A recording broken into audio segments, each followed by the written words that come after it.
ॐ अथ श्री शिवरक्षास्तोत्रं विनियोगः। अस्य श्री शिवरक्षास्तोत्रमन्त्रस्य याज्ञवल्क्य ऋषिः श्री सदाशिवो देवता अनुष्टुप् छन्दः। श्री सदाशिवप्रीत्यर्थं शिवरक्षास्तोत्रपाठे विनियोगः। चरितं देवदेवस्य महादेवस्य पावनम् अपारं परमोदारं चतुर्वर्गस्य साधनं गौरीविनायकोपेतं पञ्चवक्त्रं त्रिनेत्रकं शिवं ध्यात्वा दशभुजं शिवरक्षां पठेन्नरः।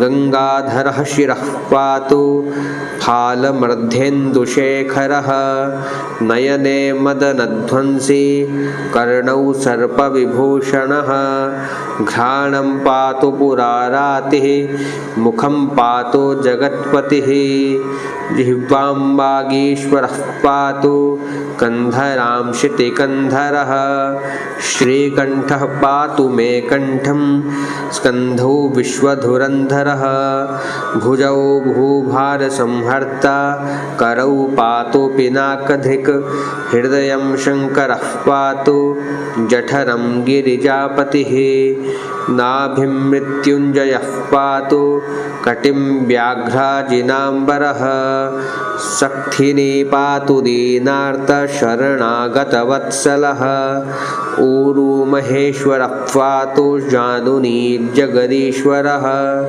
जङ्घे पातु जगत्कर्ता गुल्फौ पातु गणाधिपः चरणौ करुणासिन्धुः सर्वाङ्गानि सदाशिवः एतां शिवबलोपेतां रक्षां यः सुकृती पठेत् स भुक्त्वा सकलान् कामान् शिवसायुज्यमाप्नुयात्।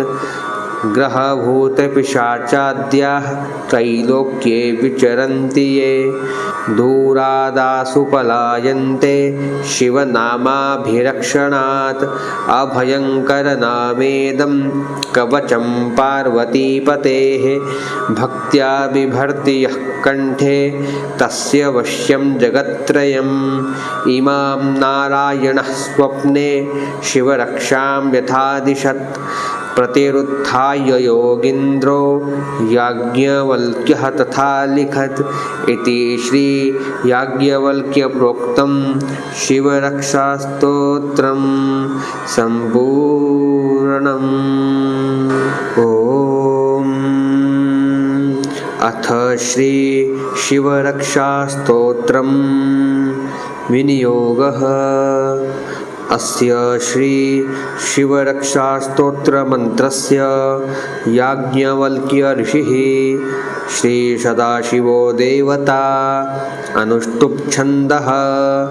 श्री सदाशिवप्रीत्यर्थं शिवरक्षास्तोत्रपाठे विनियोगः। चरितं देवदेवस्य महादेवस्य पावनम् अपारं परमोदारं चतुर्वर्गस्य साधनं गौरीविनायकोपेतं पञ्चवक्त्रं त्रिनेत्रकं शिवं ध्यात्वा दशभुजं शिवरक्षां पठेन्नरः।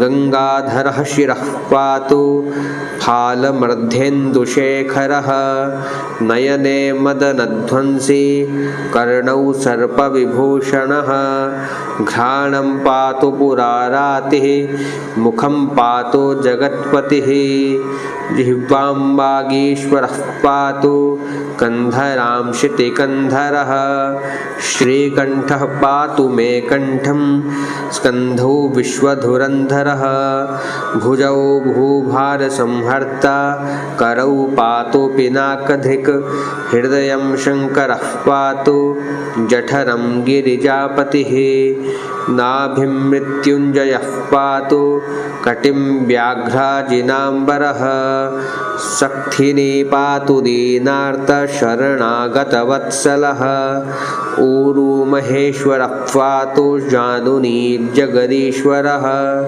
जङ्घे पातु जगत्कर्ता गुल्फौ पातु गणाधिपः चरणौ करुणासिन्धुः सर्वाङ्गानि सदाशिवः एतां शिवबलोपेतां रक्षां यः सुकृती पठेत् स भुक्त्वा सकलान् कामान् शिवसायुज्यमाप्नुयात् ग्रहभूतपिशाचाद्याः त्रैलोक्ये विचरन्ति ये दूरादासु पलायन्ते शिवनामाभिरक्षणात् अभयङ्करनामेदं कवचं पार्वतीपतेः भक्त्या बिभर्ति यः कण्ठे तस्य वश्यं जगत्त्रयम् इमां नारायणः स्वप्ने शिवरक्षां यथादिशत् प्रतिरुत्थाय योगीन्द्रो याज्ञवल्क्यः तथा लिखत् इति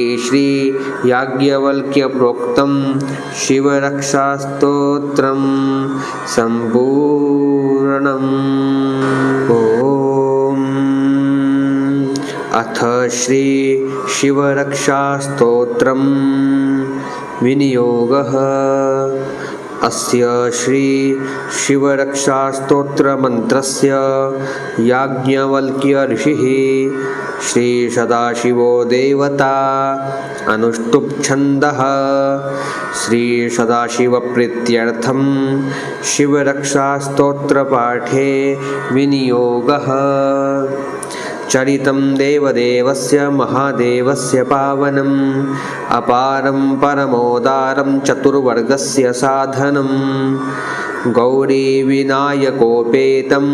पञ्चवक्त्रं त्रिनेत्रकं शिवं ध्यात्वा दशभुजं शिवरक्षां पठेन्नरः गङ्गाधरः शिरः पातु फालमर्ध्येन्दुशेखरः नयने मदनध्वंसी कर्णौ सर्पविभूषणः घ्राणं पातु पुरारातिः मुखं पातु जगत्पतिः जिह्वां वागीश्वरः पातु कन्धरां शितिकन्धरः श्रीकण्ठः पातु मे कण्ठं स्कन्धौ विश्वधुरन्धरः भुजौ भूभारसंहर्ता करौ पातु पिनाकधिक् हृदयं शङ्करः पातु जठरं गिरिजापतिः नाभिं मृत्युञ्जयः पातु कटिं व्याघ्राजिनाम्बरः शक्थिनी पातु दीनार्तशरणागतवत्सलः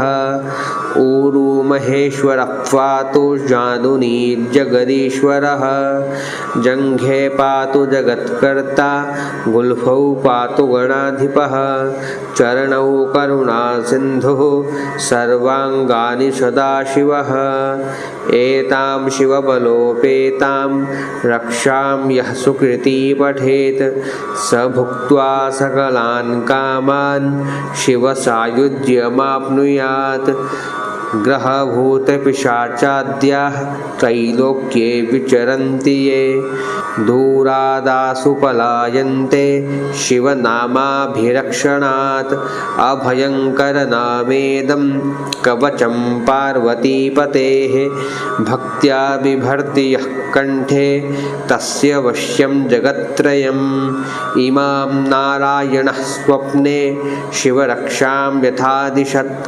प्रतिरुत्थाय योगीन्द्रो याज्ञवल्क्यः तथा लिखत् इति श्री याज्ञवल्क्यप्रोक्तं शिवरक्षास्तोत्रं सम्पूर्णम्।